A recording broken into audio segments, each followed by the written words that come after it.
خیالات کا اظہار فرمائے تشریف لا رہے ہیں فرزند قائد حضرت مولانا اسعد محمود صاحب۔ اس دیش میں ہم امن کا پرچار کریں گے، ہر دشمن اسلام کو مسمار کریں گے، ہم دین کی عظمت پہ جان نثار کریں گے۔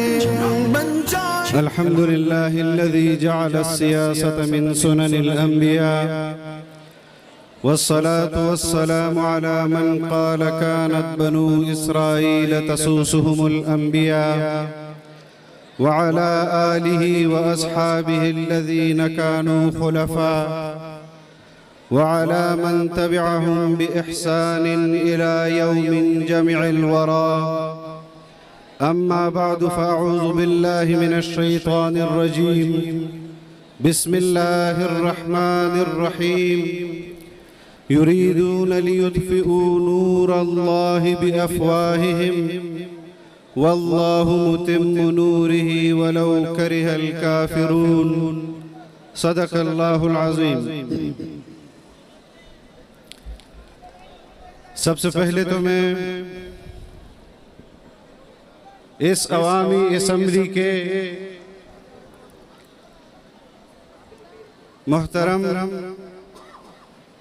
اسپیکر صاحب کی اجازت سے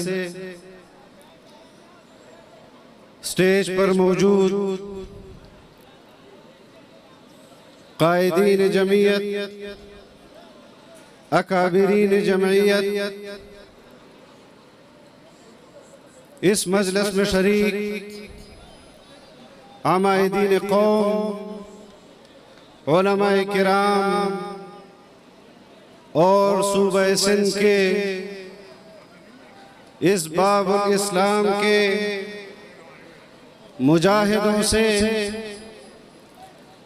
ان کے توسط سے اس پورے صوبہ سندھ کے عوام کو اس عوامی اسمبلی کے کامیاب انعقاد پر خراج تحسین پیش کرتا ہوں۔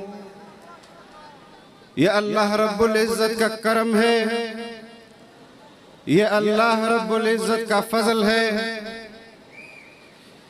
کہ کوئی کتنی بھی کوشش کر لے کہ وہ جمعیت علماء اسلام کی آواز کو دبانا چاہیں، وہ پورا زور اور پوری طاقت لگا لیں،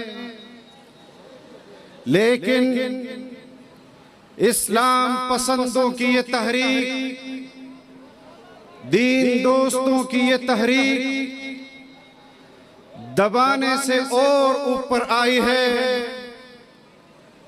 مجھے یاد ہے کہ سن 2018 کے عام انتخابات کے بعد جس طرح کے نتائج برآمد کیے گئے،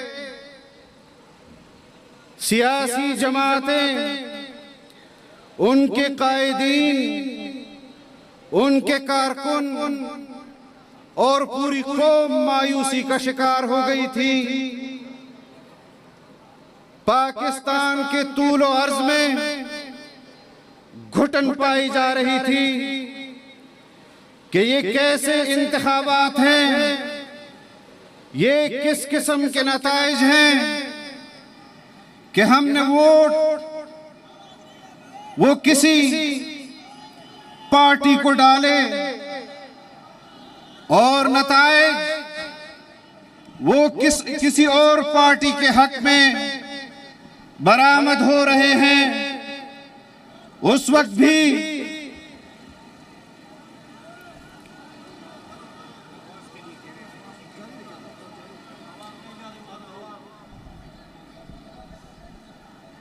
بھی ہم پر یہ تنقید کی گئی کہ شاید ہم کسی پارٹی کے ذاتی دشمنی کر رہے ہیں یا کسی کے ساتھ دوستی اور وفاداری نبھا رہے ہیں۔ اس وقت بھی جمعیت علماء اسلام کی قیادت نے یہ واضح پیغام دیا تھا کہ ہم ملک کے اندر آئین کی عملداری چاہتے ہیں، قانون کی بالادستی کی جنگ لڑ رہے ہیں۔ ہمیں اس سے سروکار نہیں کہ آج کون یہ کر رہا ہے، بلکہ ہمارا مقصد اور ہماری سیاسی جدوجہد کا مرکز یہ ہے کہ جو آئین اس پاکستان کو جمعیت علماء اسلام کے قائد مفکر اسلام حضرت مولانا مفتی محمود رحمہ اللہ نے دیا تھا، جو آئین اس مملکت خداداد میں بسنے والے تمام اقوام کا متفق آئین ہے، ہم اس آئین کی عملداری چاہتے ہیں۔ اس آئین کے اندر جو حقوق اس قوم کو ملے ہیں، ہم اس قانون کی حکمرانی چاہتے ہیں۔ اور ہم نے ماضی کے اندر سیاسی جماعتوں کے ساتھ اختلافات کا ذکر بھی کیا کہ ہم نے اس پاکستان میں ذوالفقار علی بھٹو کے ساتھ بھی سیاسی محاذ پر اختلاف کیا، ہم نے نواز شریف صاحب کے ساتھ بھی سیاسی محاذ پر اختلاف کیا۔ اس وقت کیا جب پاکستان کی اسٹیبلشمنٹ اس وقت ذوالفقار علی بھٹو کو سپورٹ کر رہی تھی، ہم نے اس وقت اختلاف کیا میاں نواز شریف کے ساتھ کہ جب پاکستانی اسٹیبلشمنٹ اس کو سپورٹ کر رہی تھی، ہم نے اس سپورٹ اور اس طاقت کو تسلیم کرنے سے اس وقت بھی انکار کیا تھا۔ اور آج جب سن 2018 کے اندر عمران خان کو وہی اسٹیبلشمنٹ سپورٹ کر رہی ہے تو ہم اسٹیبلشمنٹ کی اس سپورٹ اور طاقت کو تسلیم کرنے سے انکار کرتے ہیں۔ ہم نے سیاسی جماعتوں کو ایک پلیٹ فارم پر جمع کیا تاکہ عوام کے حقوق کا تحفظ کیا جا سکے۔ اس میں وہی پیپلز پارٹی جس کے ساتھ ہم نے ذوالفقار علی بھٹو کے زمانے میں اختلاف کیا تھا، اس میں وہی مسلم لیگ جس کی سپورٹ میں اسٹیبلشمنٹ تھی تو ہم نے اس کے ساتھ مخالفت اور مقابلے کیے تھے۔ لیکن آج جب وہ ہمارے ساتھ مل کر آئین کی عملداری کی بات کر رہے ہیں، قانون کی حکمرانی کی بات کر رہے ہیں، تو ہم نے ایک پلیٹ فارم پر ان کو خوش آمدید کہا، جدوجہد کی، اور ایسی جدوجہد نہیں کی۔ آپ کو یاد ہوگا اپوزیشن کے اندر رہتے ہوئے جب بھی ہمارے اصولوں پر ہم نے اپنی پالیسی کا تعین کیا، اس قومی اسمبلی کے اندر 2019 میں، 2020 میں، 2021 میں، 2022 میں قانون سازیاں ہوئی، فیٹف کے ڈرافٹ پر مطالبات کیے گئے کہ پاکستان کے اندر ان ایکٹ کے اندر ترامیم کیے جائے۔ مجھے یاد ہے اور یہ قوم اس پر گواہ ہے کہ مسلم لیگ نے تحریک انصاف کا ان قانون سازیوں میں ساتھ دیا، پاکستان پیپلز پارٹی نے ان قانون سازیوں میں تحریک انصاف کا ساتھ دیا۔ یہ واحد جمعیت علماء کی آواز تھی جو اصول کی بنیاد پر اس قانون سازی کو مسترد کر رہی تھی، اس پر نکتہ چینی کر رہی تھی اور عوامی مفاد کا تحفظ کر رہی تھی۔ ہم نے اس وقت متحدہ اپوزیشن کی صورت میں تمام سیاسی جماعتوں کے ساتھ مل کر جمہوریت کی جدوجہد لڑنے کے ساتھ ساتھ قانون کی حکمرانی اور آئین میں عوام اور اس قوم کے مفادات کا تحفظ کیا۔ الحمدللہ جمعیت علماء اسلام کا ضمیر مطمئن ہے کہ اگر ہم نے اپوزیشن کا کوئی اتحاد بنایا تھا تو اس لیے نہیں بنایا تھا کہ اسٹیبلشمنٹ کے سامنے ہم قابل قبول میں آپ کے جذبات کی ترجمانی کے لیے یہاں حاضر ہوا ہوں. اور یہ جو لوگ کہتے ہیں کہ انتخابات میں ہمارا کوئی کردار نہیں تھا، ہم نے کوئی دھاندلی نہیں کی، میں اپنے حلقہ انتخاب کا آنکھوں دیکھا حال آپ کو سنانا چاہتا ہوں. جب انتخابی نتائج آ رہے تھے، ہمارے انتخابی دن میں پولنگ سٹیشنوں پر راکٹ لانچروں سے حملے کیے گئے، آئی ڈیز بلاسٹ کیے گئے. جو لوگ اپنی امانت ایک پرامن پاکستان کے لیے، ایک خوشحال پاکستان کے لیے ووٹ کی طاقت کو استعمال کرنا چاہ رہے تھے، ان کو شہید کیا گیا. اور پھر میرے حلقہ N43 کے آرو نے انتخابات سے قبل، فارم 45 کے آنے سے قبل ہی فارم 47 جاری کر دیا گیا. لیکن بعد میں پتہ چلا کہ فارم 45 پر تو کچھ پولنگ سٹیشنوں میں اس قسم کے حملے ہوئے ہیں، وہاں پر تو سٹاف نے فارم 45 پر دستخط ہی نہیں کیے. یہ کیسے اس فارم 47 پر اپنا فیصلہ جاری کر سکتا ہے؟ یہ وہ ڈھونگ تھا جو ہم نے پکڑا. ہم الیکشن کمیشن گئے، الیکشن کمیشن نے ان 6 پولنگ سٹیشنوں کا دوبارہ انتخابات کا حکم دیا، لیکن فیصلے ہو چکے تھے. اور میں اپنے لیے اس بات کو بطور اعزاز سمجھتا ہوں کہ جہاں جمعیت علماء اسلام کے دیگر اکابرین کو ہرانے کے فیصلے ہو چکے تھے، اب میں بھی اس فہرست میں آ چکا تھا کہ ان کو قومی اسمبلی میں قابل قبول نہیں تھا.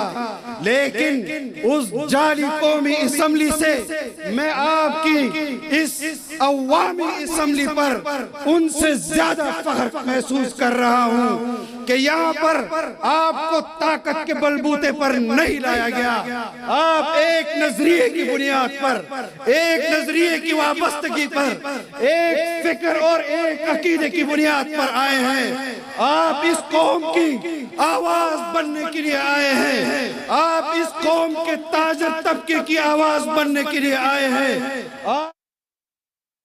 فقراء کی آواز بننے کے لیے آئے ہیں، آپ اس قوم کے ڈاکٹروں کی آواز بننے کے لیے آئے ہیں، آپ اس قوم کے اساتذہ کرام کی آواز بننے کے لیے آئے ہیں، آپ اس قوم کے طلباء کرام کی آواز بننے کے لیے آئے ہیں، آپ اس قوم کے مدارس کے تحفظ کے لیے یہاں پر آئے ہیں، آپ اس قوم کے اسلامی نظریے کے تحفظ اور مساجد کے لیے یہاں پر آئے ہیں. اور انشاءاللہ ہم بہر صورت ان تمام نظریاتی اور فکری اعتبار سے ان تمام پاکستان کے اور اسلام کے قلعوں کا تحفظ کرتے رہیں.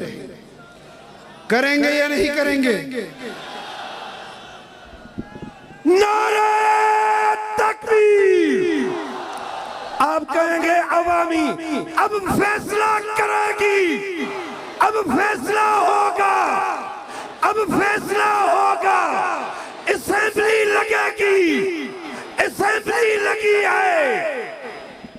اور انتخابات میں جب 6 پولنگ سٹیشنوں پر انتخابات ہو رہے تھے، ہم نے درخواست دی کہ یہاں پر آئی ڈیز بلاسٹ ہوئی، یہاں پر ٹارگٹ کلنگ ہوئی، ان پولنگ سٹیشنوں کو تبدیل کیا جائے. انہوں نے پولنگ سٹیشنوں کو تبدیل نہیں کیا، حالانکہ عام انتخابات میں جمعیت علماء اسلام کے ہر حلقے میں 40 سے 50 پولنگ سٹیشنوں کو تبدیل کیا گیا جہاں پر جمعیت علماء کا ہولڈ تھا. لیکن جمعیت کا ووٹر، جمعیت کا کارکن اس دن بھی نکلا، لیکن وہاں پر لوگوں کو الیکشن کے دوران پولنگ سٹیشنوں کے باہر قتل کیا گیا اور پولنگ سٹیشن پر کارروائی روکنے کے لیے لاش کو پولنگ سٹیشن کے اندر رکھا گیا۔ یہ کیسی ذمہ داری تھی الیکشن کمیشن کی، یہ کیسی ذمہ داری تھی پاکستان فورسز کی کہ وہ لاش کو پولنگ سٹیشن کے اندر رکھ کر عوام کو ووٹ ڈالنے سے محروم رکھے۔ لیکن ہم نے بھی یہ طے کیا تھا کہ ہم اپنی قوم کے خون پر قومی اسمبلی تک نہیں پہنچنا چاہتے۔ تم شوق پورا کر لو، لیکن اس کے بعد جو تحریک جمعیت علماء کی شروع ہوگی تم اس کو طاقت کے بل پر روک نہیں سکو گے، اور انشاءاللہ اب ہمارا وار ہے اور ہم فیصلے کریں گے کہ پاکستان کو کس سمت میں ہم نے لے جانا ہے تاکہ ان کے آئینی اور قانونی حقوق کا تحفظ ہو سکے۔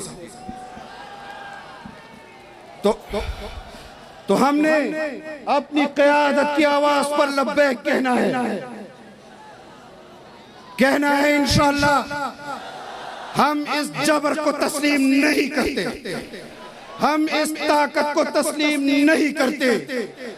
ہم اس میدان عمل میں مفکر اسلام حضرت مولانا مفتی محمود رحمہ اللہ کے پیروکار ہیں، ہم اس میدان میں حضرت مدنی کے پیروکار ہیں، ہم اس میدان میں شیخ الہند کے پیروکار ہیں، اور اگر اس میدان میں ہمیں جانی مالی نقصان بھی اٹھانا پڑا ہم شوق سے اٹھائیں گے، لیکن قوم کے حقوق پر کمپرومائز نہیں کریں گے۔ نعرہ تکبیر! زندہ ہے جمعیت، زندہ ہے جمعیت، یہ تیری جمعیت، یہ میری جمعیت، مدنی کی جمعیت، سندھی کی جمعیت، آج کراچی میں جمعیت۔ مجھے راشد بھائی نظر نہیں آ رہے، آواز میری سن رہے ہوں گے، نیچے موجود ہیں۔ وہ آپ سے پوچھتے تھے تھکے تو نہیں، ڈرے تو نہیں، لیکن میں آج ان سے پوچھتا ہوں کہ راشد بھائی کیا خیال ہے؟ تیار ہو، کہاں جانا ہے بولو، تیار ہو۔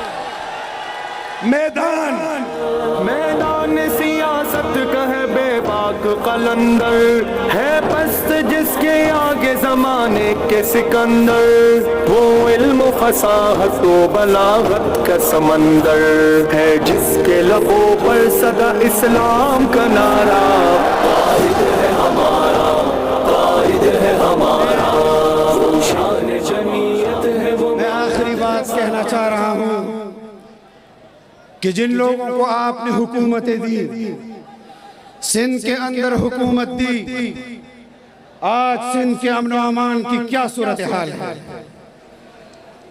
آج کراچی کے کاروباری طبقے کی کیا صورتحال ہے؟ خیبر پختونخوا کے اندر گزشتہ 70 سالوں میں 70,000 شہیدوں کا خون دیا گیا، آج وہاں پر اپنے زر خرید غلاموں کو حکومت دے کر صوبے کے امن و امان کی صورتحال دیکھ لیں کہ وہاں پر کیا صورتحال ہے۔ میں اس جلسہ عام کے ذریعے ایک بات قوم کو بتانا چاہتا ہوں کہ پہلے تو صرف ان لوگوں کے جو حکومتوں کے اندر ہوتے تھے اسٹیبلشمنٹ کے نمائندے ہوتے تھے، لیکن آج اپوزیشن کے اندر بھی کچھ لوگ، کچھ شخصیات میں دیکھ رہا ہوں جو ہیں تو اسٹیبلشمنٹ کے نمائندے، لیکن اپنے آپ کو ایسے پیش کر رہے ہیں جیسے وہ اپوزیشن اور قوم کی نمائندگی کر رہے ہیں۔ ان لوگوں کو بھی آپ نے پہچاننا ہوگا۔ ہم نے کاروان کو اپنی قیادت کی آواز پر آگے بڑھانا ہے اور اس جدوجہد کو آگے بڑھانا ہے۔ اس بار ہم نے یہ تحریک تن تنہا شروع کی ہے، لیکن اگر اس کاروان کی آواز پر کوئی لبیک کہتا ہے اور آئین کی عملداری اور قانون کی حکمرانی کے لیے کہتا ہے تو ہم اس کاروان کو آگے بڑھائیں گے، ہم اپنی جدوجہد کو بڑھائیں گے، اور انشاءاللہ اگر آپ کا یہی جذبہ رہا تو پھر اس بار 5 سالہ اقتدار نہیں ہوگا بلکہ کچھ ماہ کا اقتدار، وہ ضرور اس کو انجوائے کر لیں۔ ہم نے یہ اقتدار پھر قوم کو واپس دینا ہے، ہم نے قوم کے اس حق کو پھر قوم کو واپس کرنا ہے۔ اللہ رب العزت آپ کو اس اجتماع کو کامیاب بنانے پر قدم قدم پر اجر عظیم عطا فرمائے۔ اللہ تعالی اس اجتماع کو اپنے بارگاہ میں قبول فرمائے۔ اللہ رب العزت ہم سب کا حامی و ناصر ہو۔ وآخر دعوانا الحمدللہ رب العالمین۔